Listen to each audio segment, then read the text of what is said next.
রাজেন্দা, তোমার দাদা এসেছে। তুমি এখানে? রাজন, আমি তো কত কষ্ট করে মানুষ করেছি, এর প্রতিদানে আমি কিচ্ছু চাই না।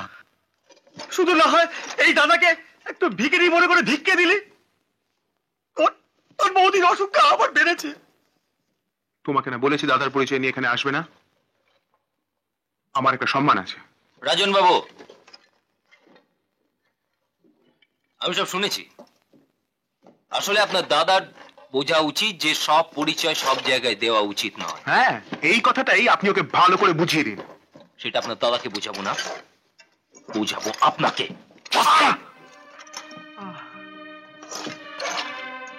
তোমার মতো জানোয়ার অকৃতজ্ঞ ভাইকে আজ আমি বুঝিয়ে দেবো যে বড় ভাইয়ের সম্মান নষ্ট করার শাস্তি কি হয়। এই মুহূর্তে আমি তোমাকে এই চাকরি থেকে বরখাস্ত করলাম। আউট! না বাবু না, আমার জন্য চাকরিটা কেড়ে নেবেন না। আমি কোনোদিন এখানে আসবো না, কোনোদিনও না। সরি, আমি আপনার কথা রাখতে পারছি না। কাল থেকে আপনি এই বিল্ডিং এর কেয়ারটেকারের চাকরি করবেন। আমি চাই আপনার এই অকৃতজ্ঞ ভাই একদিন ভিখিরির মতো আপনার কাছে হাত পেতে ভিক্ষে যাক। যাও এখান থেকে। ভালো করেছিস, খুব ভালো করেছিস। এইসব অকৃতজ্ঞ ভাইদের এরকমই শাস্তি দেওয়া উচিত। একটু দাও।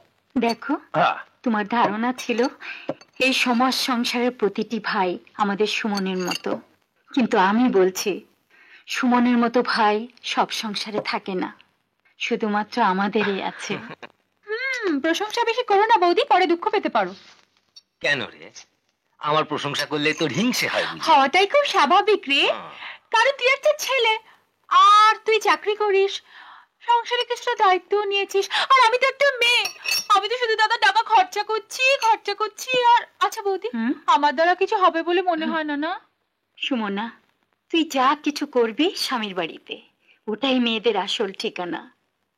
এখানে আমরা তোর জন্য করব, তাই সুমনকে হিংসে করার কিচ্ছু নেই। তবে আমি একটা কিছু করব। তুই কি করতে চাস? আগামীকাল তোমার আর দাদার বিবাহ বার্ষিকী, আজ জন্মদিন। তাই? আপনার তো নিজের জন্য ভাববার কোনো সময় নেই, কারণ আপনার তো আমাদের কথা ভাবতে ভাবতেই সময় চলে যায়। তুই খরচা কর। তা টাকা পাবি কোত্থেকে?